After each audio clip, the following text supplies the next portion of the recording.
Assalamualaikum warahmatullahi wabarakatuh. Kembali lagi di channel Imajinasi.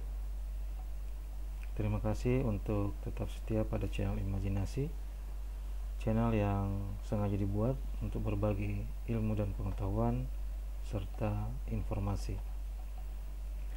Pada video kali ini kita akan melanjutkan tema pembahasan tentang time value of money, namun dengan subtema yang berbeda dari video sebelumnya. Subtema kali ini adalah anuitas dan perpetuitas.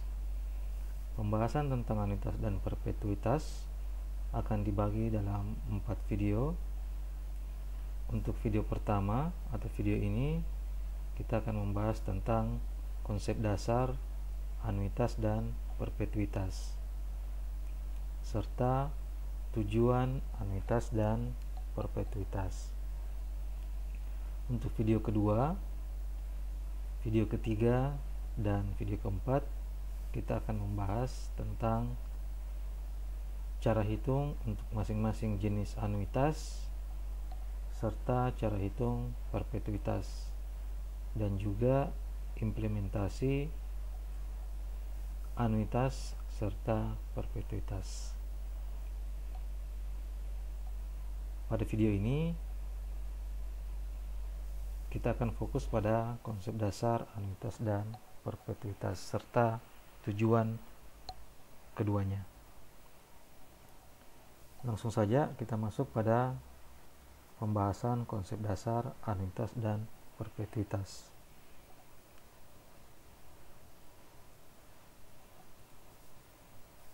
Mungkin kita semua pernah bermimpi atau punya cita-cita memiliki hunian yang mewah atau rumah yang mewah, atau juga mungkin kita punya impian memiliki mobil yang mewah dan motor yang mewah. Semua fasilitas ini mungkin menjadi harapan kita semua ketika kita punya uang yang lebih untuk membeli kebutuhan tersebut. Akan tetapi karena semuanya bersifat mewah, berarti membutuhkan dana yang besar. Untuk memperoleh semua fasilitas tersebut, kita dapat membeli masing-masing fasilitas itu dengan dua cara. Jika Anda memiliki dana yang lebih untuk membeli kebutuhan itu, maka Anda bisa menggunakan sistem pembelian dengan cara tunai atau cash. Hanya saja dengan cara tunai ini Anda harus menyediakan dana yang besar untuk satu kali pembayaran.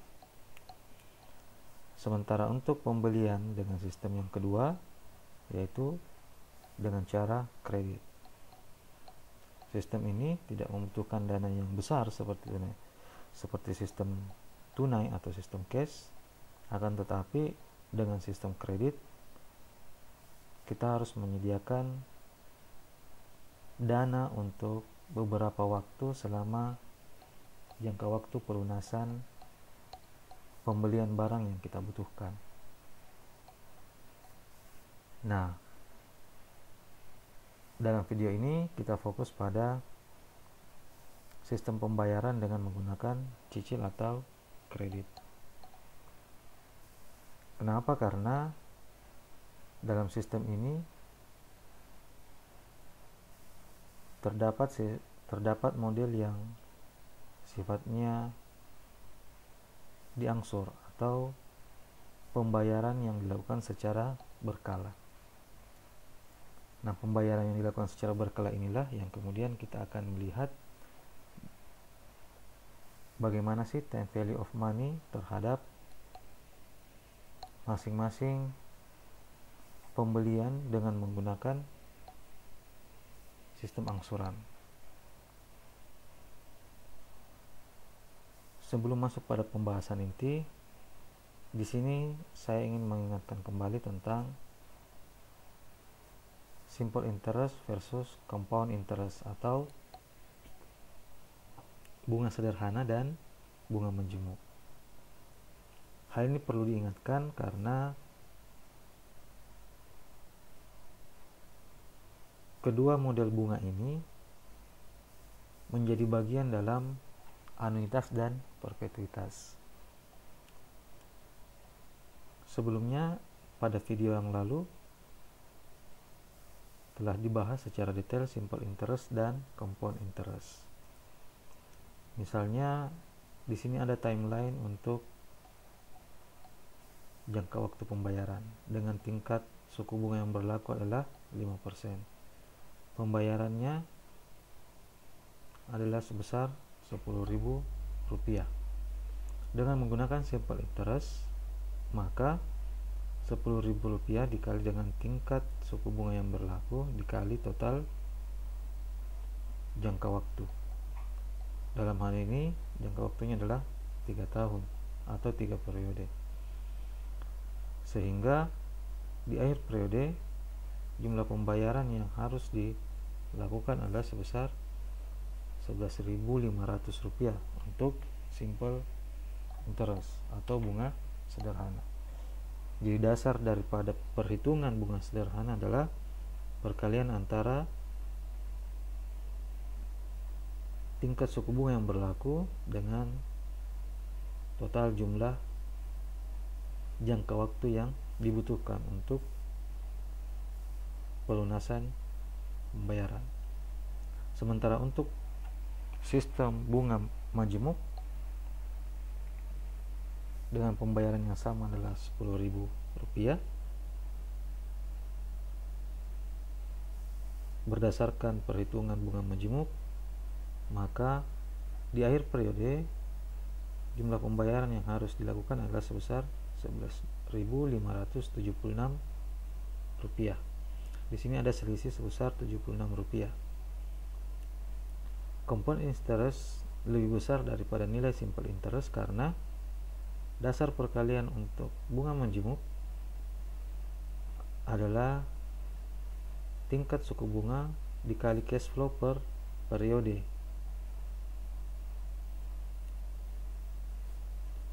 Misalnya di sini cash flow untuk periode pertama adalah 10.500. 10.500 ini yang kemudian menjadi dasar untuk perhitungan di periode berikutnya hingga pada akhir periode pembayaran.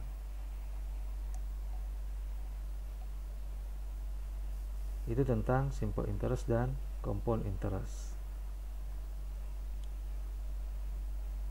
Nah, apa sih hubungan antara simple interest, compound interest dengan anuitas dan perpetuitas? Kita akan bahas lebih lanjut. Kembali pada sistem pembayaran dengan cicil atau kredit. Mungkin kita semua pernah masuk ke showroom mobil atau masuk ke showroom motor. Apakah untuk melakukan transaksi pembelian atau hanya sekedar melihat produk-produk yang ada di showroom? Kita akan disuguhkan oleh tabel pembayaran yang biasa disediakan oleh showroom tersebut. Di sini ada satu contoh tabel pembayaran khusus untuk tabel pembayaran mobil. Di sini ada tipe mobil yang dijual lengkap dengan harga tunai atau harga cash. Di kolom kedua ada kolom tenor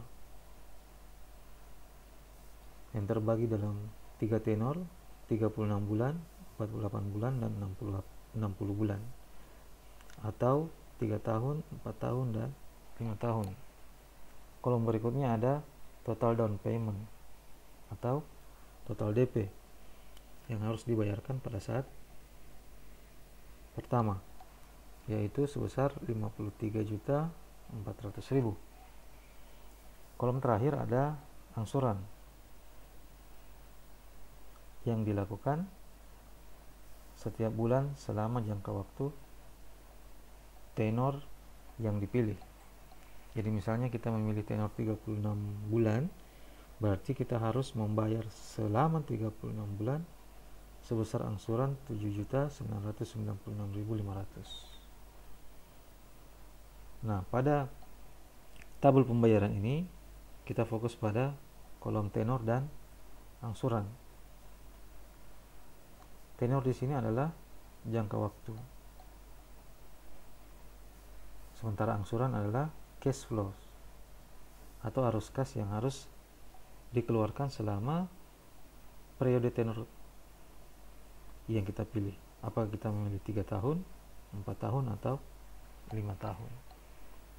Semakin panjang tenor yang dipilih, maka akan semakin rendah angsuran yang diberikan. Yang menarik dalam model pembayaran ini adalah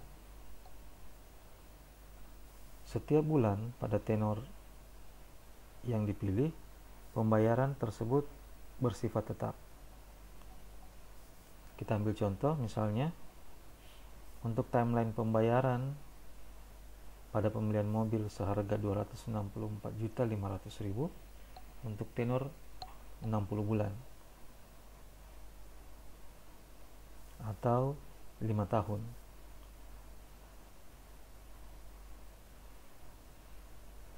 Misalnya pembayaran pertama tahun 2021, pembayaran kedua tahun kedua 2022, ketiga tahun 2023,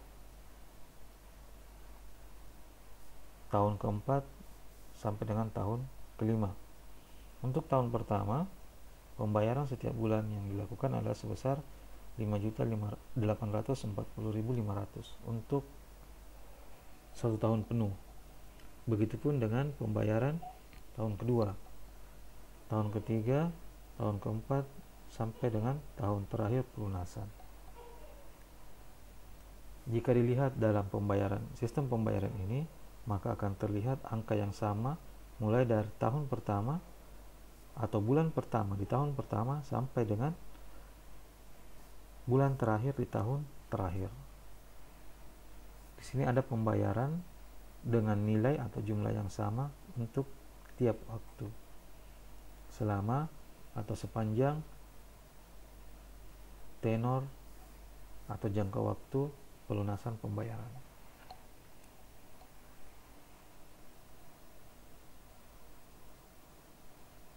Dari pembayaran yang sama ini, pada dasarnya ini adalah salah satu bentuk modifikasi pembayaran dari sistem bunga menjemuk.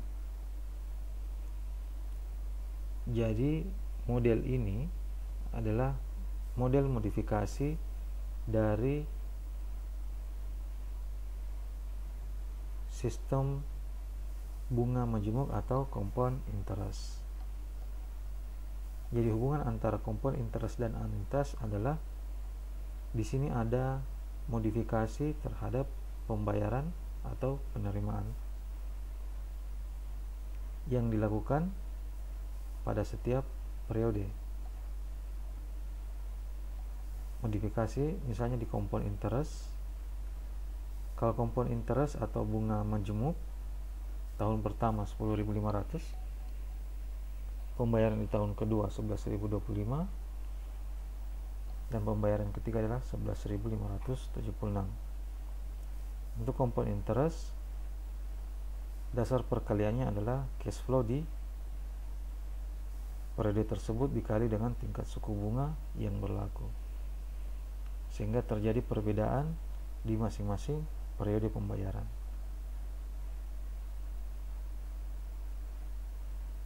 Dari hasil modifikasi bunga menjemuk maka diperoleh model 11.034 rupiah untuk periode pertama, 11.034 rupiah untuk periode kedua, dan 11.034 rupiah untuk periode terakhir. Dari ketiga periode ini, pembayaran yang dilakukan adalah berjumlah sama dibanding dari compound interest. Akan tetapi, jika ditelusuri secara mendetail untuk setiap periode tersebut, maka pada dasarnya komposisi antara pokok dan bunga untuk masing-masing periode adalah beda, sekalipun jumlahnya adalah sama. Misalnya saja untuk periode pertama, pokoknya adalah pokok pinjaman maksudnya adalah sebesar Rp6.034, sementara bunga pinjaman adalah sebesar Rp5.000. Dengan total untuk periode pertama adalah Rp11.034. Untuk periode kedua, komposisinya misalnya adalah pokok pinjaman sebesar Rp7.034 dan bunga pinjaman sebesar Rp4.000. Begitupun untuk periode terakhir dengan komposisi yang juga berbeda. Namun, untuk setiap total pembayaran untuk masing-masing periode adalah berjumlah sama. Hal inilah yang kemudian menjadi pembahasan kita, modifikasi terkait masalah sistem bunga majemuk.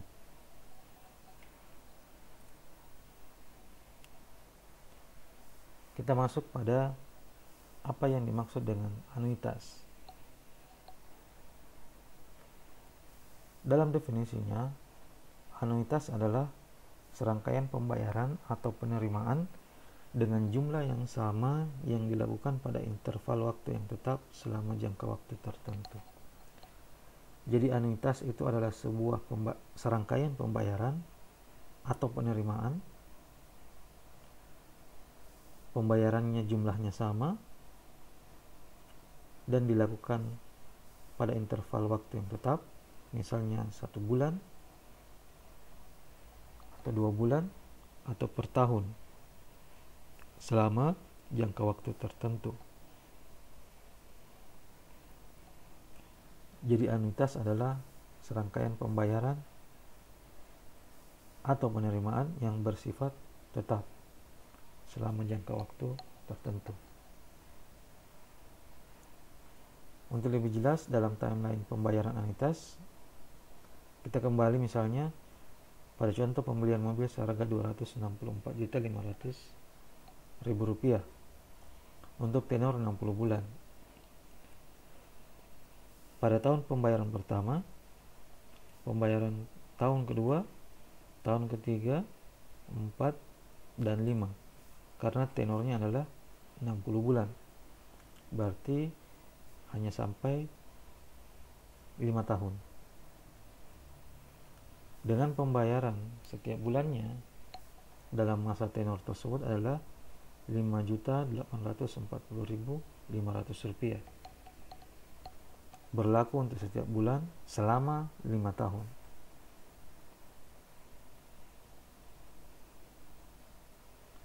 Ini untuk anuitas. Nah, anuitas sendiri dia punya banyak atau beberapa jenis. Yang pertama itu adalah ordinary annuity atau anuitas biasa. Anuitas biasa di sini adalah sebuah pembayaran atau serangkaian pembayaran atau penerimaan anuitas yang dilakukan pada akhir periode. Jadi pembayaran yang bersifat tetap, pembayaran atau penerimaan yang bersifat tetap, tapi dilakukan pada akhir periode.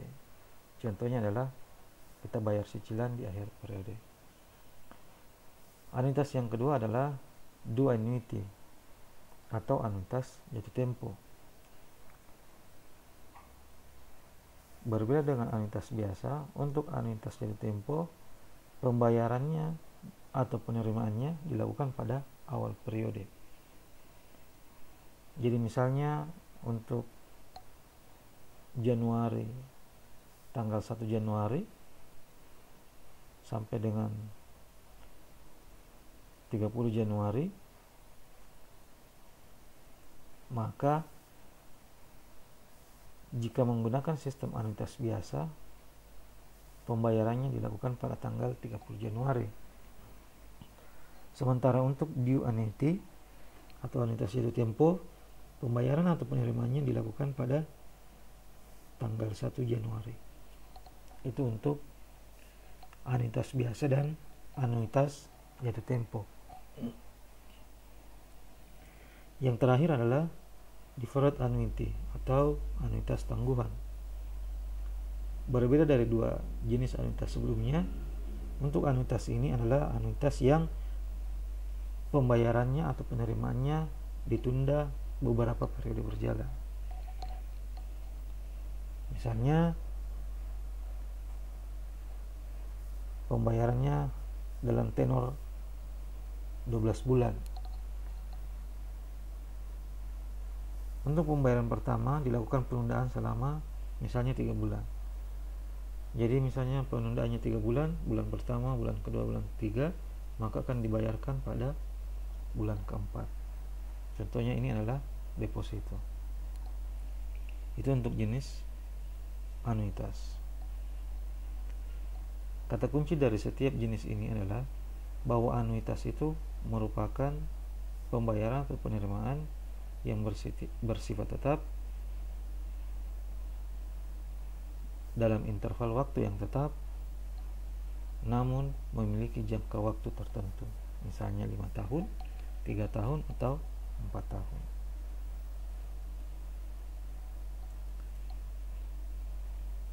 Contoh misalnya timeline dari anuitas adalah 4 tahun dengan pembayaran adalah 1 juta. Dengan model ini maka bisa ditentukan bahwa jika pembayaran 1 juta rupiah dilakukan pada akhir periode, maka ini disebut dengan anuitas biasa atau ordinary annuity untuk 4 periode. Sementara jika pembayarannya dilakukan di awal untuk 4 periode sebesar 1 juta rupiah, maka dapat dipastikan ini adalah jenis anuitas tangguhan. Anuitas jatuh tempo atau due annuity. Sementara untuk anuitas tangguhan, misalnya pembayaran untuk periode pertama, periode kedua, dan periode ketiga ditunda pembayarannya pada periode keempat. Itu untuk anuitas tangguhan.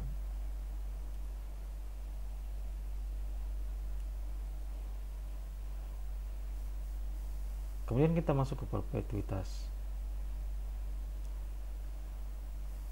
Apa sih perpetuitas itu? Dalam definisinya,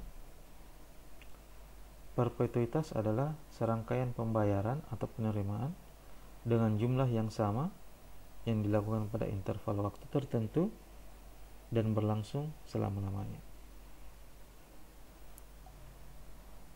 Dalam definisi perpetuitas tidak jauh berbeda dengan definisi anuitas. Perpetuitas merupakan serangkaian pembayaran atau penerimaan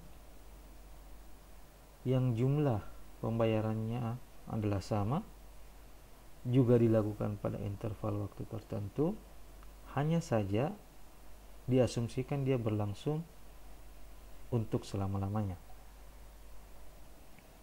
Dalam definisi ini bisa dilihat bahwa pada dasarnya perpetuitas merupakan anuitas. Namun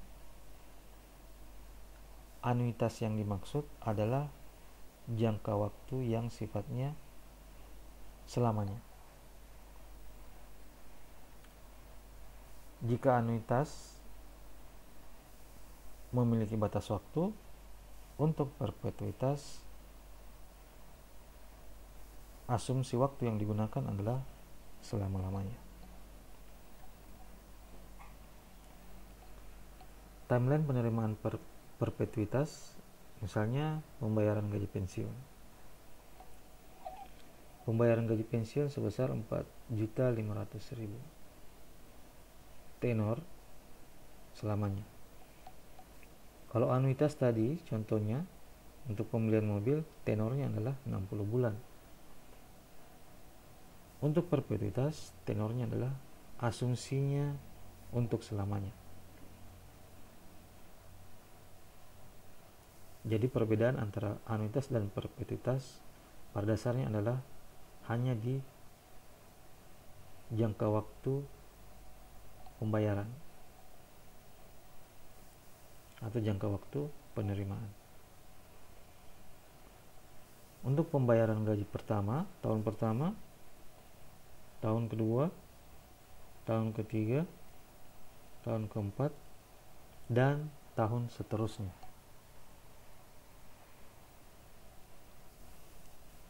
Pembayaran yang dilakukan untuk setiap interval waktu adalah tetap selama-lamanya.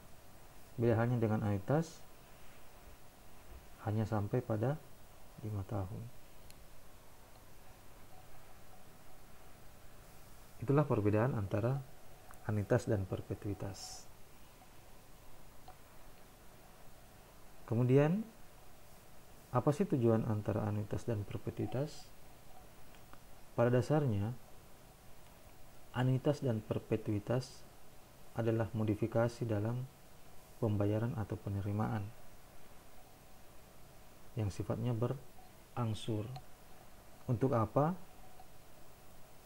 Untuk memudahkan seseorang dalam membayar angsuran kewajiban atau memudahkan seseorang dalam menerima angsuran haknya.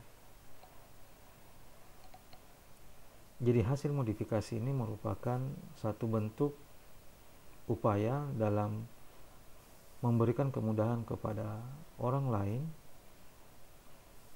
dalam melakukan pembayaran angsuran atau penerimaan angsuran. Jika menggunakan sistem bunga majemuk, pembayaran setiap periode akan berubah-ubah setiap waktu. Dari hasil modifikasi tersebut,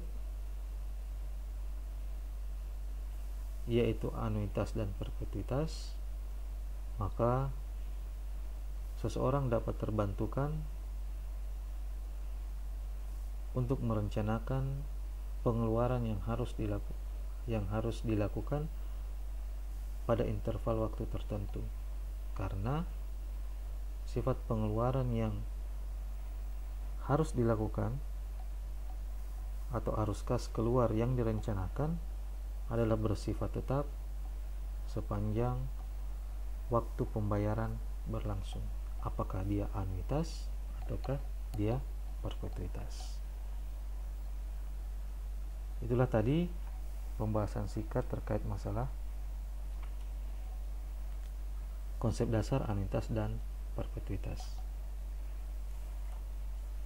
Pada video berikutnya kita akan membahas cara menghitung anuitas dan perpetuitas serta implementasi daripada anuitas dan perpetuitas. Berikut dengan jenis-jenis anuitas. Terima kasih banyak telah menyaksikan video ini. Tetap pada channel Imajinasi, channel yang sengaja dibuat untuk berbagi ilmu dan pengetahuan serta informasi. Sampai jumpa pada video selanjutnya. Wassalamualaikum warahmatullahi wabarakatuh.